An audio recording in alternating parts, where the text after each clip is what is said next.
Personal log, Lieutenant Posa. We found out some stuff. I don't even know how to explain it, to be perfectly honest. We went through some sort of time hole. I mean, I know there's scientific words for it, but my brain just... I found out some stuff. And I don't know what to make of it. It doesn't seem real, but it is real. And, well, I guess we'll just see. I don't know. There's nothing I can do about it now. Personal log, Lieutenant Xavier Chacal. The doctor has asked us to review our records. And to be honest, there's less here than I thought there would be. I have more memories than what's recorded. Nothing specifically standing out, but just gaps. Personal log. Loxus, a go. You know, we were supposed to go through our personal logs and take a look at them to see if there's any indiscrepancies. The problem is, I don't have a very good memory, and I'm not really sure if half of the shit that's in there happened, or if things I remember aren't in there. I'm pretty confused, but what are you gonna do? Personal log, Lieutenant Penny. I don't even know what to think right now. I know what my outlook has always been, and I know what made me the person I am today, but now I'm really wondering what it is that's made me the Vulcan that I am today, because I saw some things that they just don't make sense. It doesn't add up. And I know that I've done a lot of shit in my life, a lot of drugs, but there's just some things in there that I'm just not really able to piece together to figure it all out. So yeah, I've got a lot to think about. Captain's log. I sent 4 of my most capable crew members into that black hole. And I think that these same women came out. But only time will tell. We'll figure out more.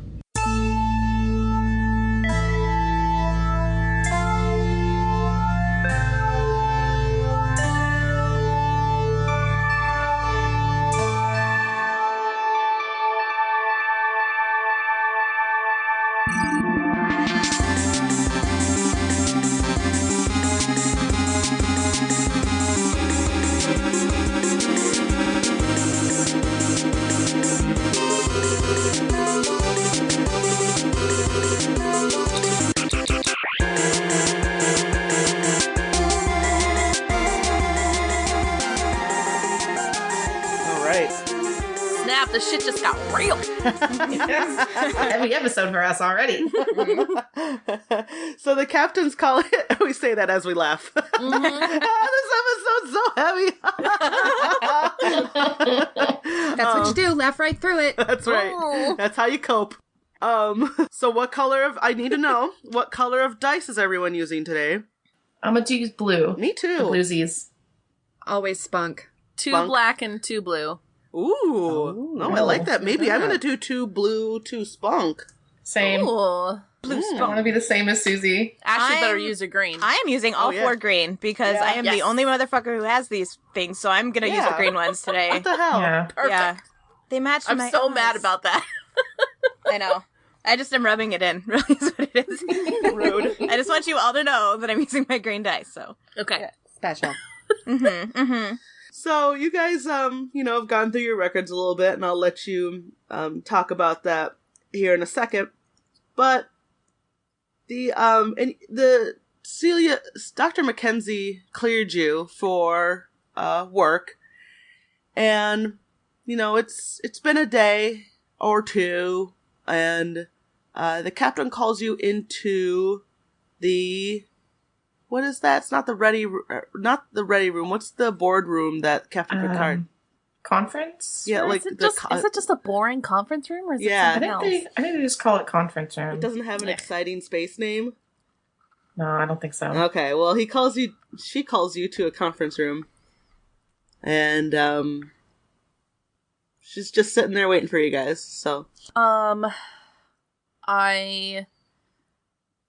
feel like I would maybe wait at the door either to the conference room or to the bridge or something, wherever it leads to, for somebody else.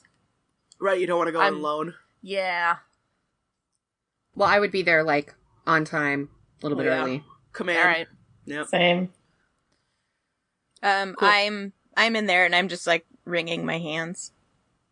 Okay, so, well, I'll go in, and I will also wring my hands a little bit.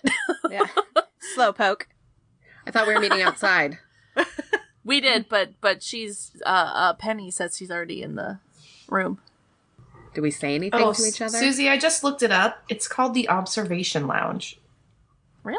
Oh, really? Mm-hmm. Oh, okay. That's what it's called. I just looked it up. All I right. guess That it makes does sense. have a nice. It has like those those window. All those windows. Yeah, it has windows to the outside. Very Okay. picturesque. It's true.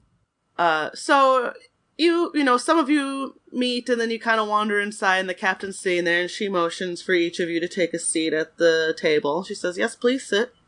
Or stand and face, whatever's easiest for you, I suppose. I would probably come in and sit, not right next to the captain. I Probably, would. like in the middle of the table. Okay. of. So Locke sits down, you know, right kind of on the other corner of the captain. Posa's kind of in the middle. It's like where Crusher always sat. She always sat in the middle, I think. I think I'd sit closest to the door, so I'd be like where... You'd be like across from Loxus. Yeah. Okay. And then Penny, how are you feeling? Oh, I was already in there, so y'all sat around me, I guess. I'm just like sitting there staring at the table, just like staring. So the captain looks you over, you know, just not... There's no judgment. She's Vulcan, right? So there's nothing in her. I mean, wait, I take that back. She's Vulcan, so there should be judgment in her eyes, but there's not. What you actually see in your captain's eyes is a hint of empathy. And she looks at each of you and she says, "Well, I have no way of knowing if there's any variance in anything according to your records, or, I mean, your bioscans look fine. For all intents and purposes, you appear to be the same 4 women I knew that I sent into that, what we thought was a black hole. And the doctor and I asked you to review your backgrounds, and, well, I don't need the specifics. Maybe later, in one-on-one in private, we can discuss that. But I do need to know if you found anything that would lead you to believe that you are not the women I sent into that black hole." I have a quick question. Yeah. When we went into the black hole, did we, like, disappear? Or did we just go unconscious, kind of floating in the spaceship, and then came back to consciousness? Guess we wouldn't know. We wouldn't know. Okay, so I can ask the captain that. Yeah. Okay. Captain, I do have a question, if I may. Yes, go ahead. When we were... Well, when you know we were unconscious, when we can tell you that we were unconscious, did the ship disappear into the black hole? Were we just floating around the black hole? I mean, did you really lose us for a period of time, or...? We lost you for 5 minutes, Lieutenant. And then you came back out of the anomaly in one piece, which was more than we expected, to be frank. Did it look like we passed through the anomaly, or did we come back out the way we came on a reverse trajectory? So you came in, you went into the anomaly, and then you came back out. There wasn't a reverse trajectory. It was the same trajectory. It appears to be the same trajectory you had going in as coming Just out. passed through. We flipped a U-turn? And this is what I need you to tell me. When you entered the black hole, I mean, I don't assume that it appeared to be a tunnel. That you passed through a tunnel, correct? You simply went in the anomaly and then you came back out. It wasn't shaped like a tube, right? This is Susie, not the Vulcan. Yeah. Right. It's basically just it was anomaly in space, and it had a mouth, essentially, right? A better way to describe it. It didn't have a butt, you know, you went into the mouth and you came back out of the mouth, right? We came back out of the mouth. Okay, so that's what I'm asking. Like, we didn't go, like, in the mouth and come out the butt. No. For so to speak. The other side. If it's a piece of paper, we didn't go in the front and come out the back. We came back out the front. That's, Right. as far as perception goes, yes. And the reason Right. why you would think this is that the mouth and the butt of what if it was a tunnel that bridged, and this is the DM again. If it was and you're all smart enough to put this together. Obviously, this is probably Is something there you've been two thinking about. holes in a straw, or is it one hole? If there was a mouth and a butt, who knows where what reality is the mouth in and what reality is the butt in? The butt is the True. mouth is the butt. The butt's the They mouth, appear the to be- mouth's the butt. Yeah. Ass to mouth. It's just a space, Nobody goes ass to mouth. It's a space Nobody goes centipede, ass to so- mouth. It's dangerous. What? You can get mouth poisoning. I let my mind wander for a moment. We're at space centipede? Jesus Christ. It's totally deteriorated. We've used the scientific ass to mouth. Right. What? Maybe it's just butt to butt. It could be butt to Exactly. butt. We don't know. It Right. could be ear to butt. It could be nostril to eyeball. right. Be You a have no whole idea. hole we never even heard of. Yeah, it could be a single pore in the skin to your butt. Oh, shit. Wow. Deep. Well, I hope going in and out of whatever butt or hole or mouth, whatever, I hope it was consensual. All I'm saying. It actually wasn't. Is the That's the whole problem, Lox. Right. Shit wasn't consensual. Well, the hole wanted you. Oh yeah, that hole sucked you in. I did not agree. Not the perpetrator. Okay. We were blacked out. That's So, That's right. We did get sucked in and then we blacked out. Yep. yeah. Or did we? Or did you? Did we? I mean, I, I think don't we know. did. I Were don't you know. dreaming, I or did. were you experiencing all of your realities at once? Tripping That's balls. Yeah. I think That doesn't make where- sense, so I'm going to go with dreaming. That's, I think, where Posa is having a bit of a dilemma, is because I know of other instances in history of black holes in different universes, and I understand that there are parallel universes and they exist and all that kind of stuff. But I also know through history of, particularly Bajoran, gods talking to people. And it doesn't necessarily alter the timeline or alter their timeline or alter anybody's timeline. It's just they're gone for a few minutes and they come back. So I'm being a non-religious person, but a non-religious Bajoran, I'm stumped. Do you know enough about the prophets and prophet experiences, orb experiences, to know if this was similar? Myself personally, or Posa as a character?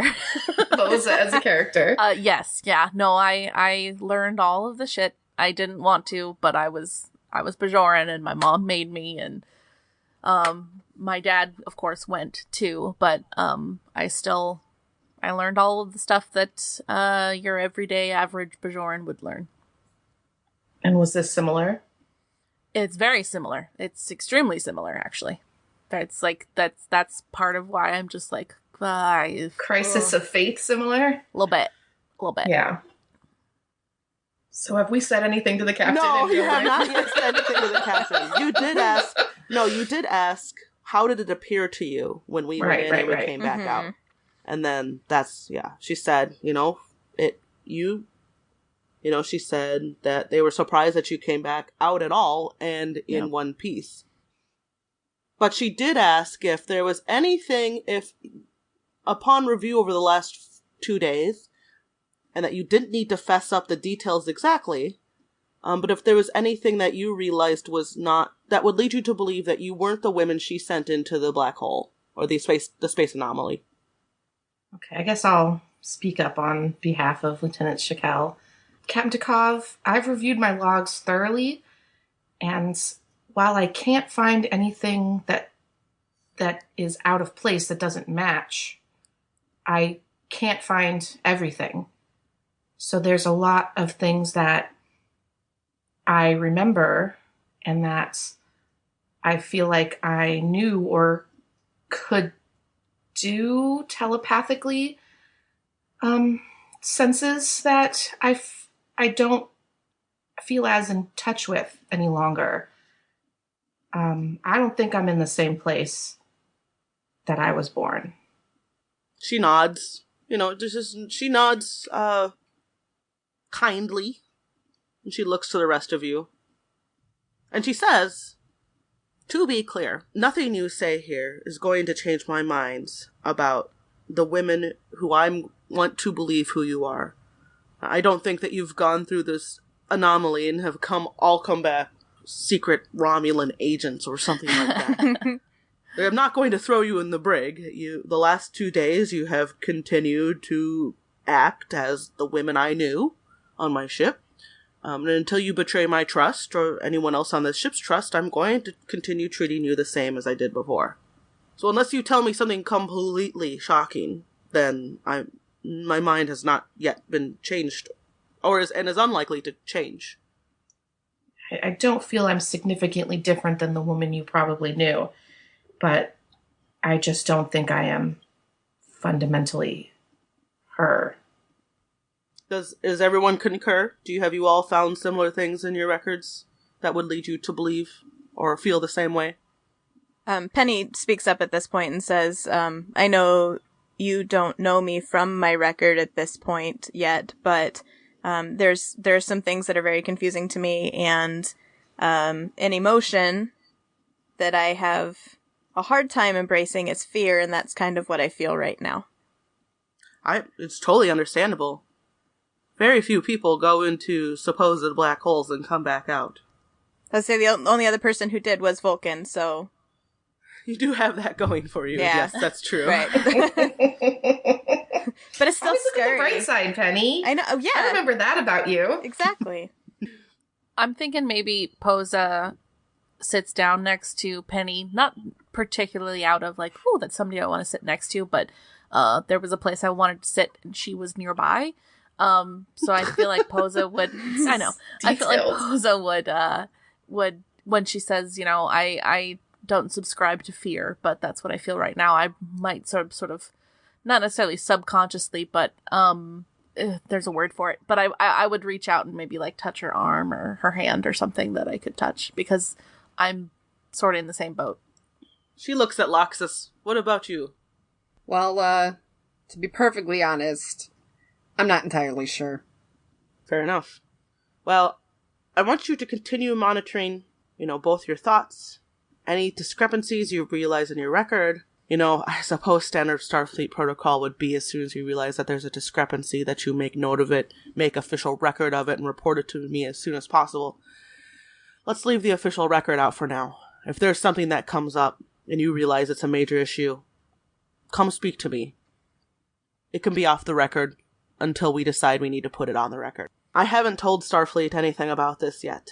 I told them we encountered the anomaly because they are the ones who requested that we investigate it, and I told them that the anomaly disappeared, and I gave them the readings that your shuttle presented, and I suppose at some point the eggheads at Starfleet are going to realize that there's something wrong or different about the readings on the shuttlecraft, and they might have some questions about the women that were in the shuttlecraft. But I'll fend them off for as long as I can until we all have a clearer picture together. Captain, one more question. Surprisingly, please forgive me if I am correct or insulting in this fact, but you worry about us being different women, and I understand that you don't actually believe that, but why should we not worry about this being a different ship? You're asking why. Obviously, we're worried. You're asking now why you shouldn't be worried. Is that correct, Lieutenant? Right. Yes, ma'am. That's a good question, and I agree. So, I keep your ears open, your eyes open. Make note of, unofficially, make note of everything that maybe surprises you or shocks you. But you all seem to be perfectly capable I mean, nobody went into that anomaly and came back out an idiot, to put it lightly. We were idiots to start, so. Did you More say that? of an Did you say idiot. that out loud? No. Okay. I could just see your character would, though, right? Like, Yeah. I kind of like look around like, oh, well. one of those things where you're like, why does our captain trust us so much? Mm-hmm. You got a real case of main character syndrome here, huh? Pretty much. Susie, can I assume that we all remember at least the, like, experience? Like, do we all have the same memories of the experiences that we've had on the ship together so far? We haven't really talked to each other. Should we talk about that? That's a good question. Are you not all individually different women from individually different universes? Right. And is there a way to figure that out? I don't know. I feel like Shakel wouldn't. I have a code where I can't like read everybody's mind. Right. But I Well, think without I their might, permission. Right, without their permission. But I think I might want to ask the captain if I can read her mind and just see if this universe. I mean, if I can compare. You know what I mean? Oh, like, right. If I You're had just a trying to get baseline- you're trying to establish a baseline for Takov. Right. I think I'm pretty convinced. I think Shakel is pretty convinced that I'm not in the same place. Oh, shit. Like, I think I'm pretty sure, but that would be like a 100% guarantee of how I could figure it out from my understanding. So, do you want to ask her? I think so, but I think I do it like outside of, Oh, okay. Separate. Yeah. yeah, Okay. not with everybody. I'm sorry. Are we going to discuss amongst each other at some point, or? I mean, I feel like I Posa think would we want would. to. So. But maybe I say to Kov right now, like, Captain, I would like to have a word with you in private. No, of course. Yes. Unless anyone else has something to say, you're dismissed. Just let me know if anything strange occurs. Captain, I would like to speak with you in private as well, but there's no rush. So right. I get up and start walking out. So Loxa, as you get up and start walking out, you actually suddenly feel an extreme pain through every fiber of your body. Every fiber of your being is gripped with excruciating pain. Double over and kind of I run over to her, Posa. Yeah, and as you run over to her, do you touch her or anything like that? Yeah, no, I would definitely like reach down and kind of squat down with her if that's get on her level and kind of put my hands on her. Sure. And as you and Takov does the same, she comes rushing over, and as you're sort of touching her, making sure she's okay, right? Sort of doing some preliminary, just looking her over. You realize all of her fingernails have fallen out of her fingernail beds. Barf! Oh, jeez. I Okay. have really cute nails. Somebody should gather those up and glue them on. Like a dentist's office, like where you put your teeth in milk, and if you get there within a half an hour. Exactly. Somebody put that shit in some milk for me. Come on. I'm not saying that obviously, but you can read my mind, Yeah. bitch. Yeah, right. Replicator 1 milk, lukewarm. And then it's Thank over. you. Then the pain is gone. Are the nails still off? Mm-hmm. Oh, fuck. Yeah. Oh, boy. There's no blood. It doesn't look like fuck? a wound. Your nails have literally just been shed from your nail bed. Fuck. And she has and they're not fake because where her nails are, right? There's no nails. It's just the fleshy bed underneath. Loxus, are you okay? Captain, I feel like we should take her to the infirmary. And the captain says, yes, absolutely. Let's get her to the infirmary as soon as possible. The People's fuck? nails usually just don't fall off in that No. I way. hand her the glass of milk I replicated. I'll kind of like scoop up a couple of them, just like, Fuck, oh that's so god, gross. just put them in the milk. Are my teeth still there? My eyebrows still No. there? Everything else is in place. It's just all of your nails. And as you get up and walk around, you can feel that your toenails have also just lodged Fuck. inside your boots. Jesus Christ. Oh, boy. I gotta take off my boots right fucking now. This is disgusting. Does it hurt? Okay. Like No, it the soft bed? It doesn't hurt. I mean, I don't know if have you ever lost, like, you know, what happens to me and Danny, right, is we'll bump our fucking pinky toenail on something and then it'll just fall off. It does not hurt. It's just I've lost gone. a big toenail a few times, and I can say that the initial thing hurt like That murder. hurts. So It hurts like hell when it happens. But And that's then why you after, doubled over. But when the nail falls out, you know, you've just kind of got that. It's just, you know, it's just like skin. It's maybe a little soft and tender because it's usually covered by the Fancy nail. F. Yeah. but like I said, it's not like there's no open wounds. It's not like it got ripped. It's not like it got ripped out of your nail bed. So it's not bloody or torn or anything like that. They literally just fell out. They just God damn it, gave Susie. up the ghost.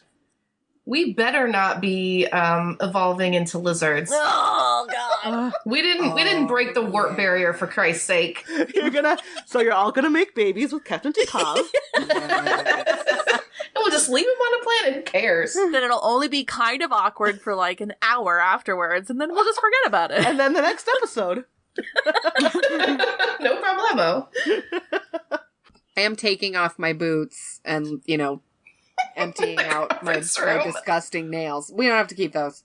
You're like dumping your nails out of your shoe like sand.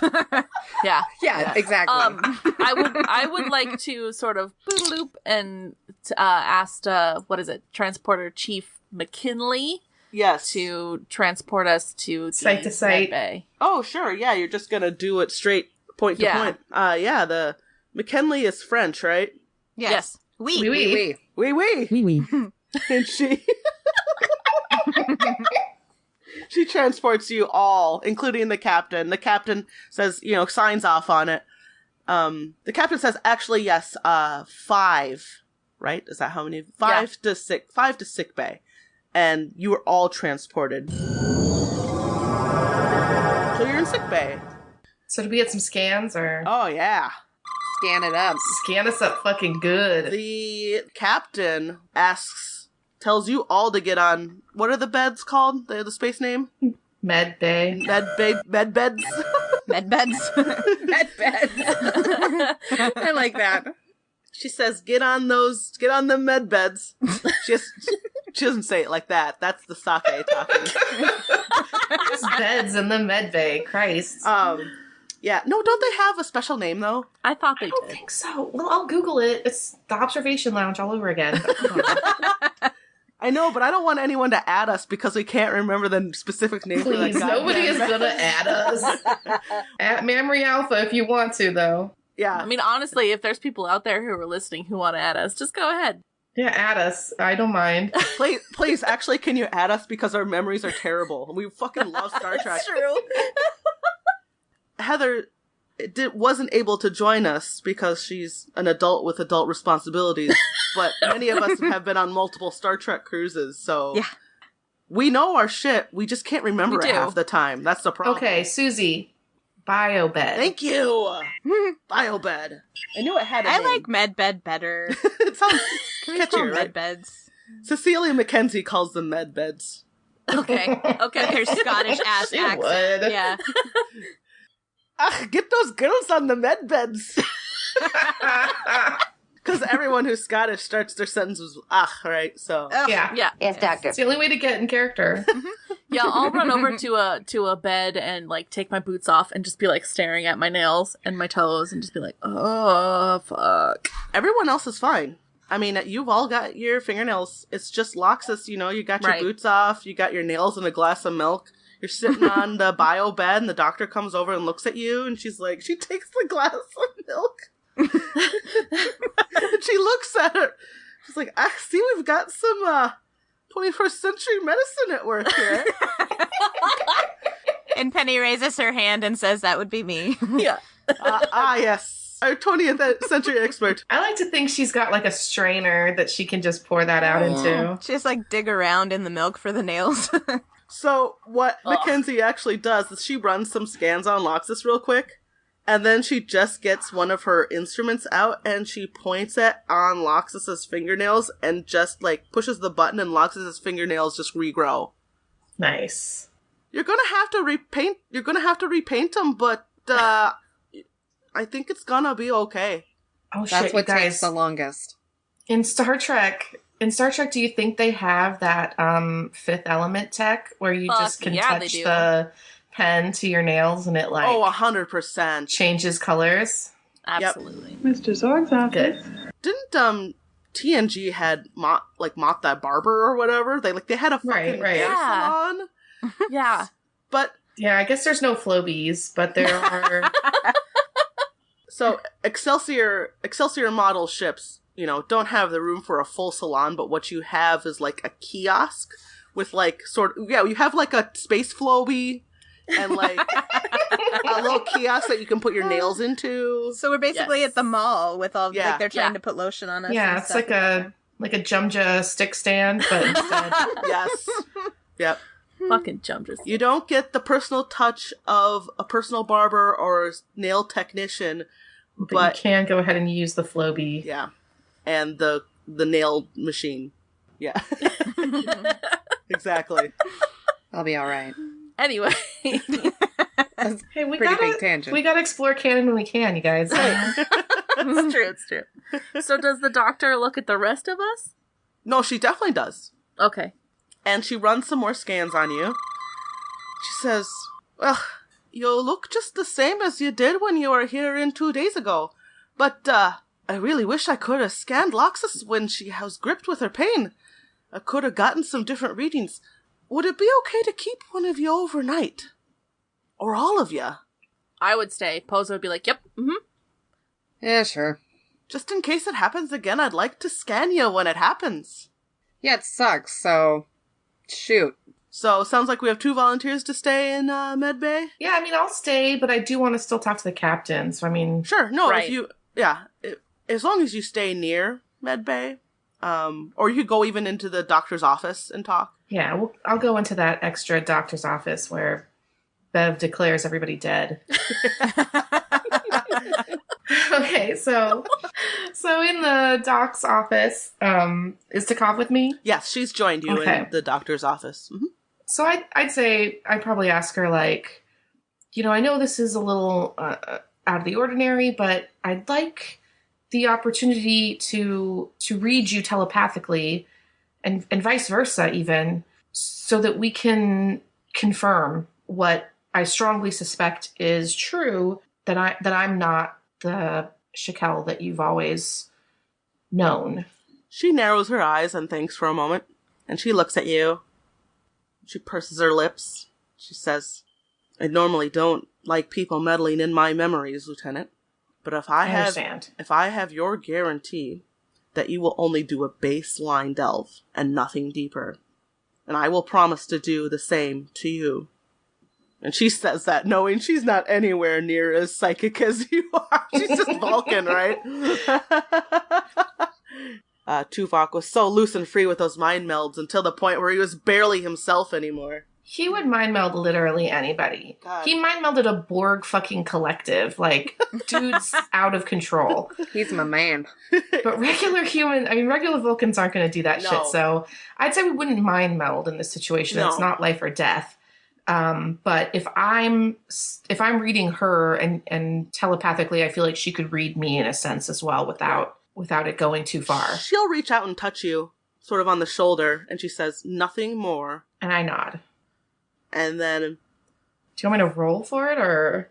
well, what are you going to do? You tell me. I'm not going to do anything that the captain doesn't want me to do. Okay. So I'm just gonna. Then you don't need a roll. If you were trying to scan any deeper than basically what the consent she's already given you, I'd make you roll. But because she's already said okay, then no roll. You reach out, touch her telepathically. She actually physically reaches out and touches you on the kind of like your wrist. She gets skin to skin, and only lasts a brief second. Right, that's all you need. But your suspicions are confirmed. This is the same woman, but it's not the same woman, right? What? Snap. If there is a telepathic, wave, it's out of sync with the one you had measured previously, right? Okay. It almost lines up, right? You're looking at, if you were trying to overlay the rhythm that you had measured, it's close, but it's not the same. It's close enough where you're like, well, this is obviously the same woman. I mean, other than what the rest of your senses tell you. The signature you got from her mentally is essentially the same, but it's not quite the same. So let's say, I don't know, if there's some kind of visual representation of what Shakel can do telepathically, it's almost like a ghost version of Takov that I remember, and like Takov herself, like just a little to the right or whatever. Exactly. Yep. It's just kind of phase shifted over to the right, like one inch or 2 inches, right?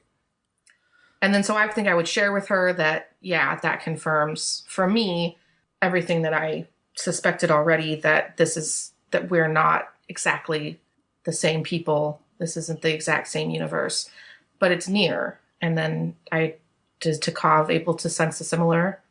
She nods her head and she says, yes, what you said matches my intuition. I do not feel that you were exactly the same person, but I do feel you were close enough to the person that I knew that it does not affect how I, for a lack of better term, feel about you. I concur. Thank you. That's really all I just wanted to confirm. I appreciate it. She nods. And then she motions back out toward the main med bay. Before you guys come back out, though, while this was going on in the other office, Penny talks to Posa, who's in the bed like next to her, and she just says, hey, as a Vulcan, it's very concerning to me that Captain Takov was actually showing empathy almost when we were in the conference room. I think that would be a thing that I'd want to talk about, because as a Vulcan, you're not supposed to really have emotions. And right. I noticed that there were emotions there. So I was like, did you notice that? Isn't that weird? That's really observant for hardly knowing the captain. But I mean, I guess I saw that, but I didn't. I mean, I'm lost in my own shit, man. Like, I don't know. We're a ship full of fucking weirdos. I mean, so the fact that the captain maybe displayed some sort of empathy, some sort of understanding of our situation. I mean, I guess that's technically, because she's a Vulcan in whatever universe, is kind of weird. But, I mean, like I said, I'm kind of blindsided, so. From what I mean, Penny didn't know Takov well. Right. I was going to say, I don't know the captain. I've only been here a few days. I'm just saying, as a Vulcan who has embraced empathy, seeing another Vulcan also showing empathy strikes me as weird. So I'm kind of... Would you say, Susie, OG universe Takov would also show empathy? Or is that something we would notice as odd? No. I feel like we canonized her as showing a bit of emotion like all Star Trek Vulcans do. Takov is not any fundamentally different. In fact, she has expressed some minor annoyance, some minor... not anger, but irritation in the past. In the last prior 10 episodes or whatever. She, for the most part, has her shit on lockdown, but every now and then, you realize the captain's maybe got a little meditation to do or something like that, Okay. And that's what I was trying to imply, that, there's been times where she's sort of gone outside the Vulcan norm, but I'm also, like, too caught up on my own shit, so. Yeah. So Penny just kind of nods and says okay and puts her head back down on her pillow in her med bed. It's not even a pillow, it's just sort of a puffed up part of the bed. It's a triangle. All the... Canonically, Star Trek pillows are triangles for some reason. Mm-hmm. So the captain will leave you to Dr. Mackenzie's care for the evening. I wanted to talk to the captain too, but... Oh, yeah. So if you want to talk to the captain, go ahead. Okay, like, as soon as I see Shakel, Penny and I have already kind of had our conversation. I'm going to see Shakel walk out, and you kind of seem like you're maybe on your way out, and I want to, flag you down and... Sure. And, Captain, I did want to speak with you personally, just real quick, if of course, could, please. It's completely understandable. And she looks at all of you and she says, if any of you ever need to have a private conversation with me about any of this, I mean, I do have to sleep and eat and shower, but my door is open to you. And then goes back to the office so she can talk to you, Posa. And none of us know what Shakel just learned. No, unless she shares it, but as of this moment, no. Okay. And I scientifically am slightly suspicious, but also, again, caught up in my own shit, kind of selfish, kind of self-centered. So, Captain, I wanted to talk to you. When I searched through my records, I honestly wasn't expecting to find anything. I thought this was just sort of a silly thing for us to be doing. I mean, we just were researching a thing and, we dreamed about something. But when I looked back through my records, I didn't have any brothers or sisters. It was just me. Yes, I know that you lived with your family on a farm. Yes, is that correct? Yes. What I learned, it was living through that moment again. I do know that I did something a little differently. I think I was more adamant about leaving Bajor, and my mother. Well, anyway, I have two siblings, a half-brother and a half-sister that my mom had after I was gone, after my father was gone. Didn't... You have no memory? No, I never had a brother or a sister. My mom never even remarried. She ended up leaving the farm and moving into the city, and that was it. So you're telling me that upon review of your record, you realize you were experiencing quite a fundamental change in your history. Yes, if you were to reconnect with your mother today, it might be quite awkward for you. Is that correct? Well, she actually, Your father's timeline, has it changed at all? No, my father still, he joined the rebellion and he still died. That's the same. And my mother, she went on to remarry and have 2 children, but she also died. She's not around. It's just my siblings now that didn't exist before. The captain looks at you and does the standard Captain Takov nod. She says, well, I don't know how to counsel you properly, but what I can suggest to you is that your brothers and sisters, even though you do not remember them, know of you. And if you were an only child in your previous life, well, this may be a blessing for you. I never had a reason to go back to Bajor. Maybe this is the opportunity that you lacked in your prior life. It's still hard to grasp, Captain. And it will be difficult for you to bond with a brother and sister that you have no memory of. And it may be difficult for you to ever tell them that you have no memory of them. And I will leave that to you. And if you ever require my counsel, I will provide it. But, Lieutenant, this may be a silver lining that you did not have before. Thank you. Thank you, Captain. That's very kind of you. I will certainly take that under consideration. Thank you. And I just leave. I'm very confused because that was not like Takov at all. Let's say, since Penny did a sidebar, I'm going to do a sidebar. The funny thing, I just want to say that, the funny thing about that is that you guys don't really know Captain Takov, right? Yeah. And you know her as your captain, but you've never spent not even this much time with her. Right, exactly. There's never been a cheer up my lads moment where you're like, well, that's not right? Where you don't have other than Danny's psychic baseline, you don't have like a personality baseline for Takov. Right. Other than she paces around the bridge and sometimes looks annoyed because she is annoyed with Starfleet.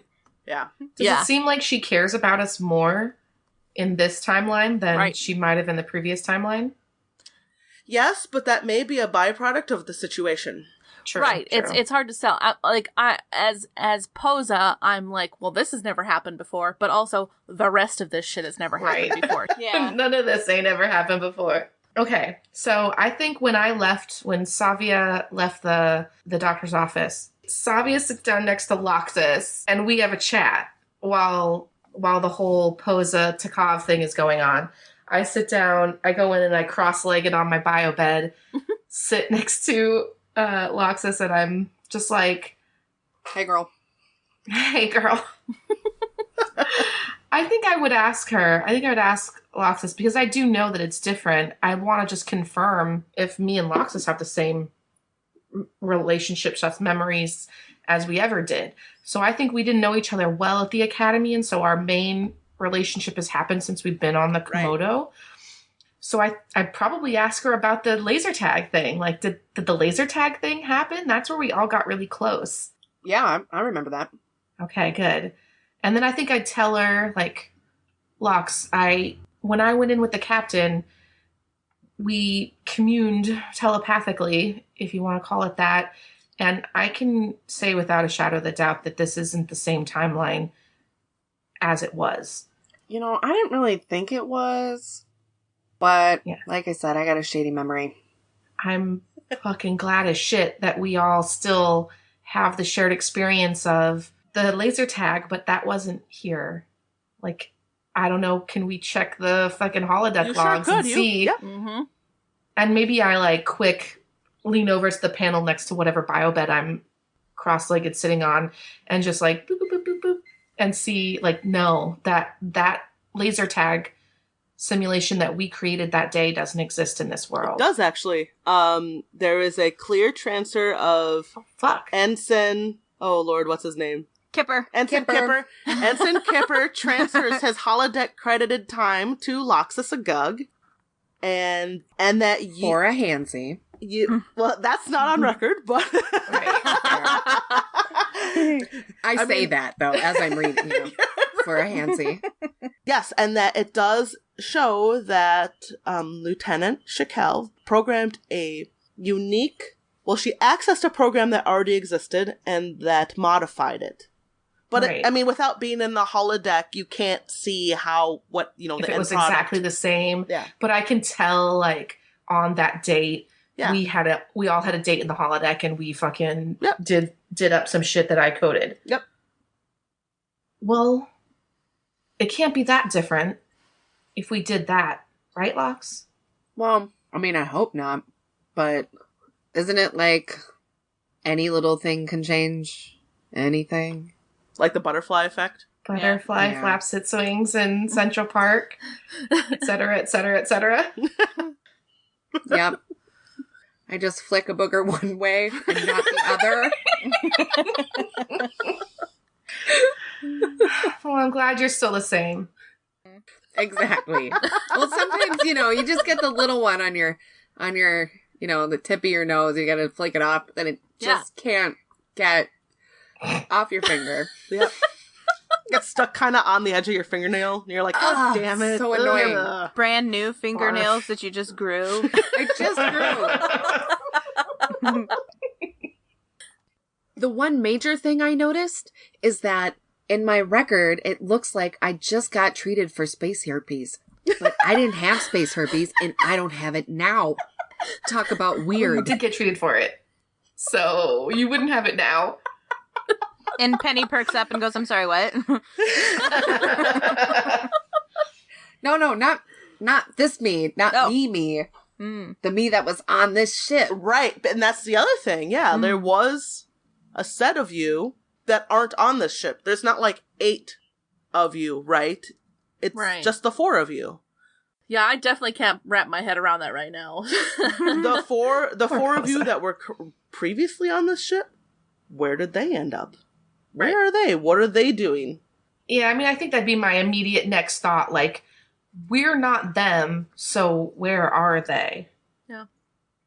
And maybe I say that to Lox, like, just as you guys are coming out of the doc's office. As we're coming out of that little office with the captain kind of behind me, I give Penny kind of a look, hoping that she interprets it as that was a weird conversation. Mm-hmm. Maybe we should talk about it later. Wink, wink, nudge, nudge. Say no more. But I want to just like The doctors look me over. I'm out. Like, I'm going to my room. I'm done. You're not going to participate in the voluntary overnight pajama party the doctor Oh, has fuck, I requested? forgot I was doing that. Party. We have Never to mind. paint Loxus's new stay. nails. Yeah. I turn back around and I'm just like, God damn it. And I sit back on my bed, just fold my arms. Hey, did you all do scans to make sure that this was actually the ship that we should be on? There's a lot of ways to confirm that this isn't our ship. Yeah, I was going to agree with Danny. You guys have now done enough reconnaissance to realize that this is not necessarily that you don't belong here, but this is not where you came from. To what extent things are different, you're not sure yet. And you may never be sure. But I have a stunt.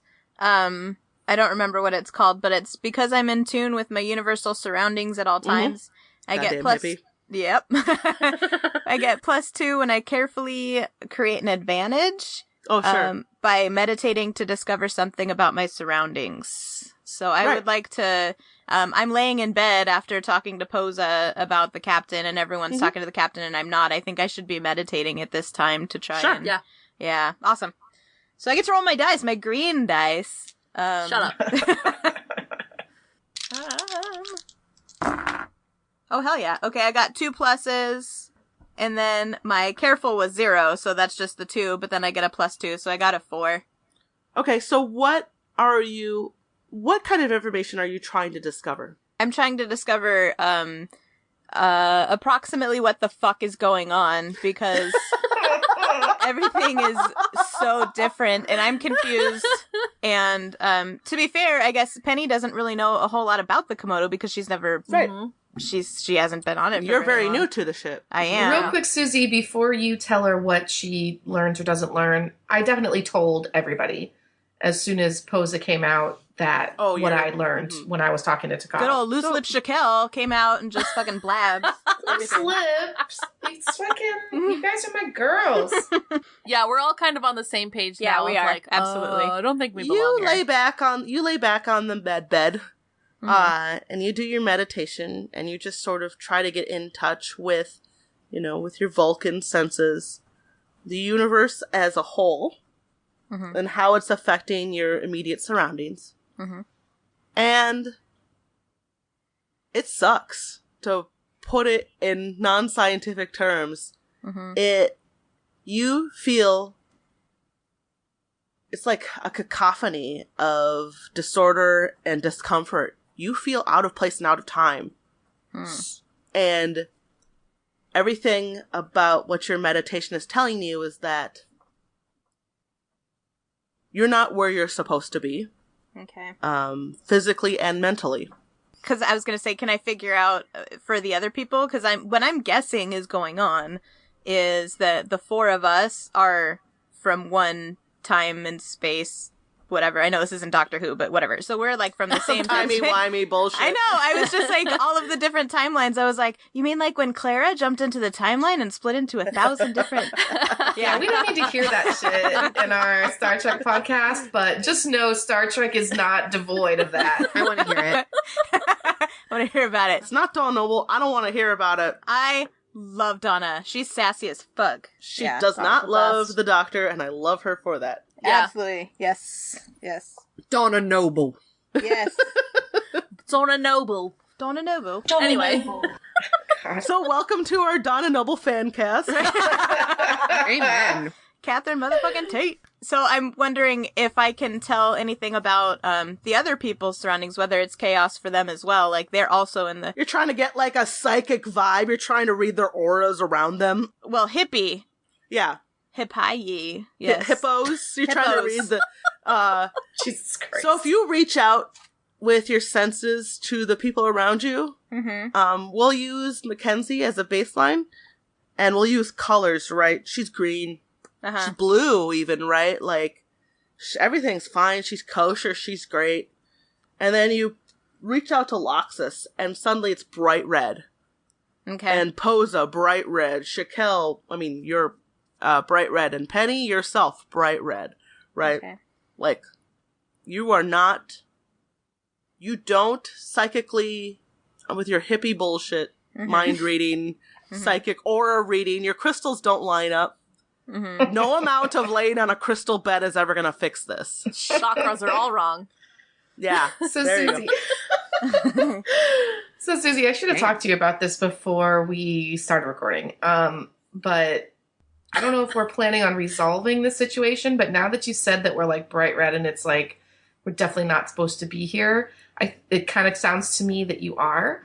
So if we are planning on resolving this, I was thinking maybe in this universe, because like in my timeline, I'm like super duper into communing with technology. That's like maybe my focus is like my telepathic ability to fuck with technology. And maybe in this universe, I can't fuck with it the same way. That, you know? is that what you want to do? I mean, I think so. Okay. So, good thing about the fate system is if you want to, and there may or may not be a resolution for this, and if there isn't one that I've planned, there may be one that the four of you dream up, right? If you impose this particular difficulty on you and you take advantage of it, that gets you fate points, girl. Yeah, I'll take that. I'm gonna take that because I was thinking that my real big tip off when I very first like checked the logs was that it was harder for me to check the logs. Sure. Okay. Yeah. I'm all for imposing that disadvantage on you for however long it makes sense. And that if you can roleplay that disadvantage into a situation where if you're in combat or you're trying to overcome an obstacle or create an advantage on a situation and you realize that you have to fail or not do as well because now that you've imposed this situation on yourself, then that's, a good way to get fate points. Yeah, I don't think I told anybody that particular aspect of it yet. Because, I mean, I can still make it work. Right. It's just takes a little bit more. Yeah. You have to try a little harder, but you're trying to not sweat it so other people don't catch on. And, so Penny, and this is knowledge that Penny can share, but Penny, as part of your reaching out with your meditation and your stunt, I will tell you that everyone was the exact same shade of red, which leads you to believe that you're all from the exact same place. Awesome. That's what I was trying to accomplish. So, yeah, I think we all share that information with one another. Cool. So as soon as we all know that we're all us and that this is all somewhere else, the absolute next thing I would be interested in learning is like the fuck with this universe, Like I'd look up all the like major shit that impacted my universe to make it the way that it is to see how different this universe is. So Starfleet, fucking warp technology, the Vulcans making first contact with the humans. Yeah, the whole goddamn thing. I have a question though, real quick. We're in the med base specifically because the doctor wants to keep an eye on us. We talking when the doctor's not in earshot? No, the doctor's just nearby and she doesn't give a shit what you're doing. You can access all the panels and whatever. You can basically act like you would be if you were in your private quarters. The issue is you're not on any sort of lockdown. She just wants to keep you close by. So if you have an attack the way Loxus did, she can scan you immediately. She's barely paying attention to you. She's like doing experiments on petri dishes and shit in the background. Okay. She says, if any of you feel weird, just let me know. But otherwise, just carry on. She goes in her room to like scan some fucking weird fungus. Yeah, exactly. Precisely. Right. Okay. So again, Susie, Shakel immediately, as soon as we figure out that we're us and this is somewhere else, I'm going to start accessing all of important history. I want you to roll me, I guess that would be be careful. Roll me a careful. Okay. Oh, damn. Okay. 4. Oh, gee, well, that's pretty good. That's what I set the difficulty at. Nice. You start... Okay, so Starfleet history's very large. It is. You're just looking at the main things, right? Like the high points, the Vulcans making first contact, the Klingons and Romulans and all that stuff. And X-01, Kirk, Kittimer Accord. It all looks mostly the same. But when you look into the details, you notice that there's some variances, subtle variances that don't have an overall effect on the outcome of the relationships. Trip didn't die. Right, but what you're seeing is that there are some different things that happened between Starfleet and the Romulans and Starfleet and the Klingons that don't match your, Starfleet made you take all these history courses on, the past wars between Klingons, Romulans. I mean, being the two major aggressors with Starfleet for the longest period of time. I think Shakel would have a pretty, solid memory based on telepathy of all of the details, and the broad strokes match up and the details don't. Klingons actually took longer to become allies, and the Romulan aggression is actually slightly worse, but in the end, the effect basically became the same. So Trip is alive in this universe? Yes. No, 100%.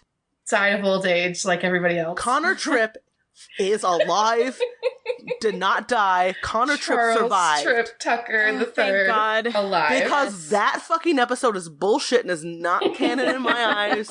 Trip died a noble, honorable, maybe if you're not Klingon or whatever, but he died, he got to Admiral. Yeah. And then died in a bull riding accident at 93 or something. Yeah. Died a rad death at the right time. Hell yeah. That works for me. Okay, perfect. It's canon. It's in there now. It's canon. Yep. Write it down, everybody. Write that down. Listeners, you hear this? Wait, what's the actor's name? Connor Trenier. That's why I keep calling him Connor Tripp. It is. Because his Beautiful, perfect Connor Trenier. He didn't die in that bullshit last episode of Enterprise. No. Thank you. You're welcome. If we can do one thing in this podcast, is keep Connor Tripp alive. Connor, if you're listening. That's all that we set out to do, and we did it. Great job, everybody. Thanks. Good job, everyone. Roll credits. That's a wrap. That's what we came here for, ladies. We're done. Oh, God. Let me back up. In the end, everything is basically virtually the same. Effectually, maybe the peace treaties and everything, the terms may have been a little bit different and they may have been signed at slightly different dates. Starfleet never signed peace treaties with the Romulans, right? They just always were No. Yep. Incorrect. Shit's a little weird with the Romulans in a different way, but it still ends up the same result. The Romulans are still over there on the other side of the neutral zone.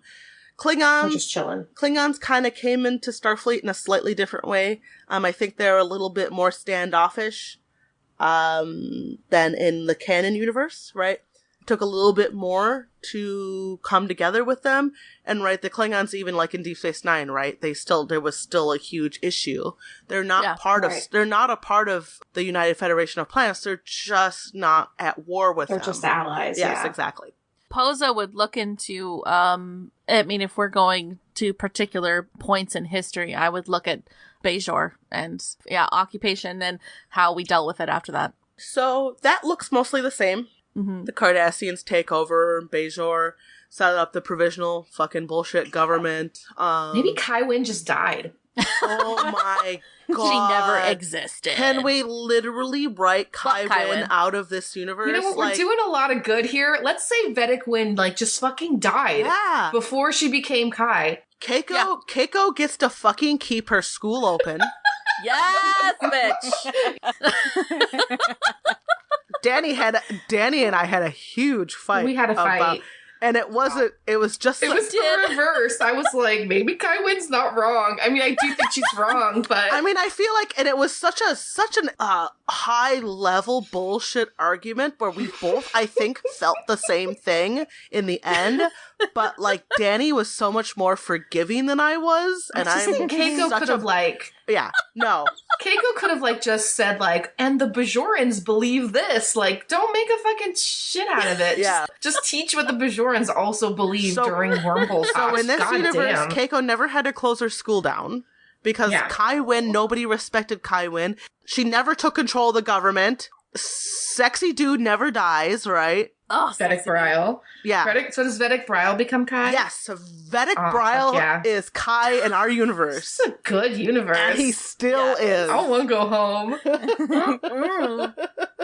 I'd be like, Barial. Oh, maybe I do want to go home. If you know what I So that's what we know. Brile is Vedic. And he was. Keiko never had to close her school down. He's probably dead now, right? I mean, I don't know. Yeah, probably. No. You guys, so where we are in the timeline is immediately after or contemporary with Voyager.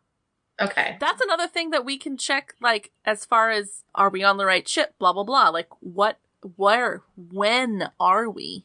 You're in the We don't right. know. You're in the right time. If you check the records, Okay. Right start date, different phase variants on the ship or whatever. and I feel like Danny's ghost lineup confirms this, right? Because she looked at Takov, and Takov was standing where she should be, but maybe 2 inches to the right.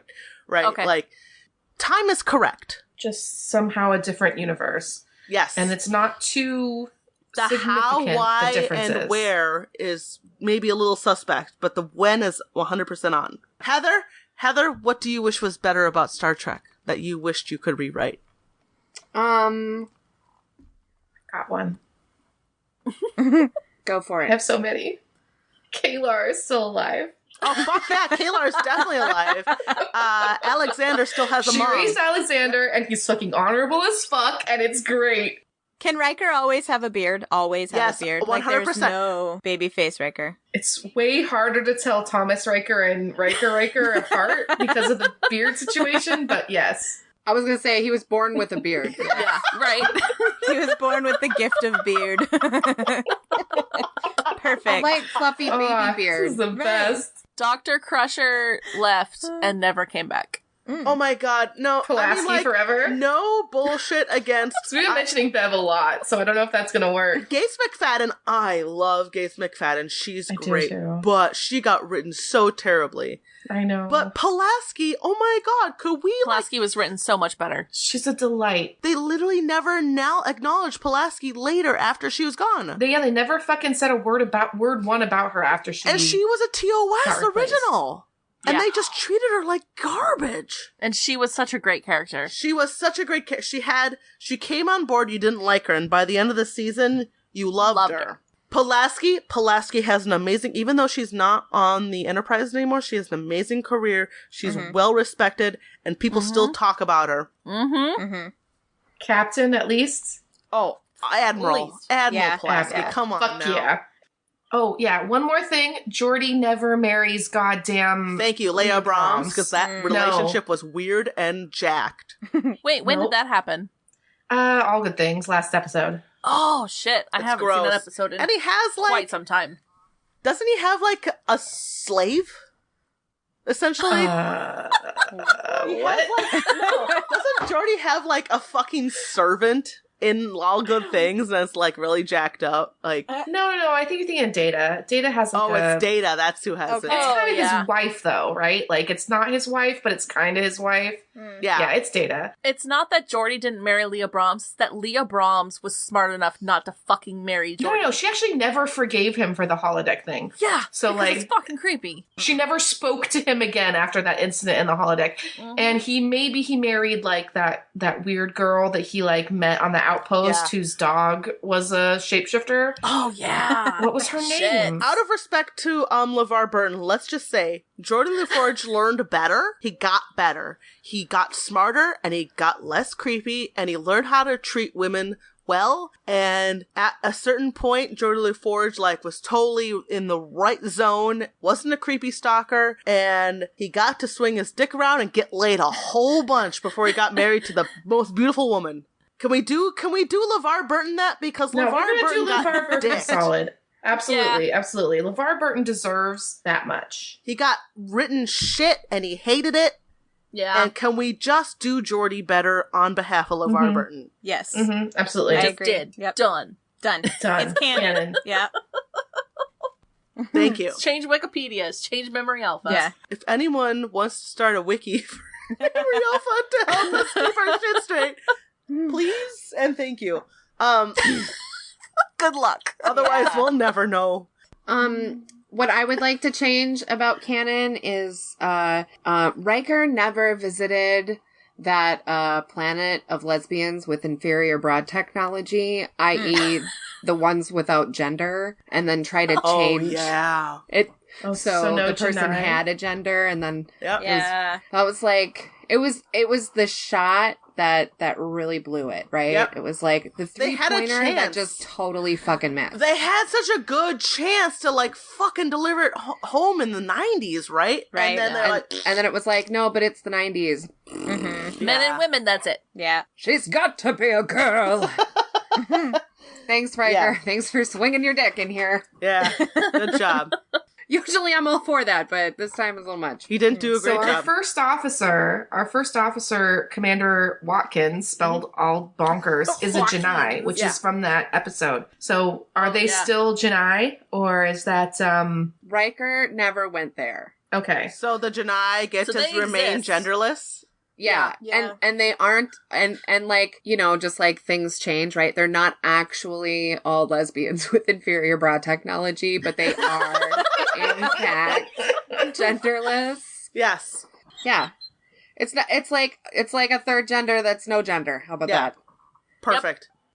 Anyway, we're in the med bay. You're having a pajama party sleepover, doing each other's nails with their nail guns. We're doing our nails and braiding each other's hair. Is anyone doing anyone's hair? I need to know. My hair's too short. I am, because I don't have hair to do, and so I'm doing other people's hair inside ponytails with scrunchies. Okay. I have replicated scrunchies, absolutely. So from the pictures that I've already drawn of everyone, both me and Lox have hair long enough for a side pony, Yeah. but not That's it. not Posa. Okay, so Okay. you guys are doing nails and hair, and it's like we'll say you've been in the med bay for like 5 hours. It's kind of boring. You're doing makeovers. Penny, you're doing Pose's hair. No. I don't have much hair to do. No, I'm doing... No, my hair. Yeah, Shakel's hair. Oh, okay, Penny, you're doing Shakel's hair, because Yeah. Shakel's got hair to do. Yeah. Shakel, you are gripped with pain. Ow! It burns like fire through every fiber of your being. Ow! Penny was actually holding on to a bit of your hair, and when you double over, the hair just falls out in her hand. Am I bald now? Oh, shit. No, you're just missing a huge chunk of hair. And the pain is super intense for about 10 seconds. It's really terrible. And then So I definitely double over. Obviously, she grabbed a portion of the hair that fell out as I like pulled forward, and I'm just like yelling. you're screaming, and Mackenzie runs over, and she immediately starts tricording you, right? Medical tricording you, as Penny is just holding this chunk of hair in her hand. And then after about 10 seconds, the pain subsides, and you've fallen off your med bed onto the floor, and you're like you were in terrible pain, and then it's just gone. The pain is literally just as quick as it came, and as terrible as it was, now it's gone. Come out of your pain haze, and Mackenzie's tricording you, and Penny's like holding over you with a chunk of hair in her hand. That's your current situation. Okay, so I'm gonna ask Yeah, Doc. Celia Mackenzie immediately, like, the fuck? So you look at the doctor and you say, "What the fuck?" The doctor's like looking at her tricorder, and she's looking at her tricorder, and she's looking at her tricorder, and then she looks at you, and she doesn't say anything. She turns around and she goes to her office. Oh. Doctor. She holds up her finger like one moment because she's clearly running some tests. Yeah, I'm running my hands through my hair, like, just obsessively to see if any more of it falls out. It all comes Does it? out. Oh, fuck. Oh. And I think I'm definitely, like, gonna go ahead and try to clean it out, and I want to be completely bald if I'm not gonna have hair. you are. All of your hair, the follicles dislocate from the pores, right? It's just like not painful, you don't feel like you're plucking hair out, like, you know, when you pluck hair out of your skin, you kind of get that twing. You don't get that. Your hair literally just effortlessly pulls out of your skin. And you're just looking at, you have silver hair, right? Yeah, it's white. And- That's barf, and I just pull it all out. And it just all comes out, and you're like, I mean, the more hair you, like, touch, the more it just sort of just comes out of your head. How about my eyebrows? That too. Posa kind of watches her taking the hair out and, like, clearly sees that she's trying to just take it all since it's going to come out anyway. And I'm going to go, bald is actually a really good look. That works. That works for you. It's good. And I'm just standing there with a handful of hair, like, with my mouth open. Yeah, I just pull it all out. I just throw it on the floor, and I'm just, like, rubbing my head, like, to make sure there isn't anything else there. Yeah. Just over and over and over. Even after it's all completely gone, I'm just, like, rubbing the shit out of my head. So Posa's gonna, like, after saying that, she's just gonna, like, I'm just gonna kind of scrunch up a little bit on my bio bed and just be like, okay, well. Posa! Oh God. Oh, God. You're gripped of terrible pain. Oh! I just sit there, like, I've got my hands around my knees, like, my knees are drawn up to my chest, and I'm just like, oh! The pain is terrible. Posa. Yep. You ever have those dreams where your teeth are falling out? Fuck, Oh my God, Susie, don't even. Susie! All the fucking time, Susie. It's I that. replicate a glass of milk. Man, I'm glad it was just my nails. Shit. Posa, your teeth feel weird. No. Do you put your hands to your mouth or anything like that? Instinctually, I'm gonna put my hands to my mouth. When you draw your hands away, you're holding 5 teeth in your hand. In the palm. Fuck! Oh, Jesus. Your teeth are literally falling out. And I then just, like, I move my tongue around and just more teeth fall feel out. them fall. I get her a glass of milk. I mean, what more can I do? And then as quickly as it starts, it stops. And the pain is gone. And you have... And so are your teeth. You run your tongue around the teeth in your mouth, and you have 8 teeth left back in your gums. Shit. Oh my God. And you have a handful of teeth. And a handful of a glass of milk. And I turn to Celia and I'm like, what the fuck? She realizes that maybe something's up, and she comes out and she's she's like, what's going on out here? I just lost all my teeth. And she comes over and she Almost scans you. Bald as fuck, and I just give And her then a now look. she clearly sees that Shaquille's bald, and she scans you, and she's like, she's just like, you know, like she's got 2 scanners, one in each hand, and she's just scanning the both of you. And she's like, well, holy fuck. Yeah. She says, good news, girls. We can regrow teeth and we can regrow hair. You'll be beautiful before you leave. But oh my God, I have to figure out why this is happening. Yes, please. She takes all of your teeth and all of your hair as samples, packs them up in jars, and then she goes to her science. She goes to a science station. She's not so much like Locke says. She like she regenerated the fingernails right away. She's not the same benefit for the 3 of you, right? She's like taking samples and she's taking them over to her science station, and she's just going fucking bananas with her science scans. After the doctor comes in and takes my teeth out of my hand and stuff, and I'm not in pain anymore, I'm immediately gonna go over to Penny's bio bed and get up on there with her and just like put my arms around her and be like, okay, it's you next, bro. Yeah. And I'm just like sitting there with one What hand. could you lose? One hand over my mouth and one hand on my head, still holding Shaquille's hair, just like... What could I possibly lose? Yeah, I'm like left? closing my eyes, hoping those aren't gonna just pop out of my head. I shouldn't have given you any ideas. No, don't worry, girl. I got ideas already. Got ideas. But you actually feel fine for now. Oh, cool. Okay. But then...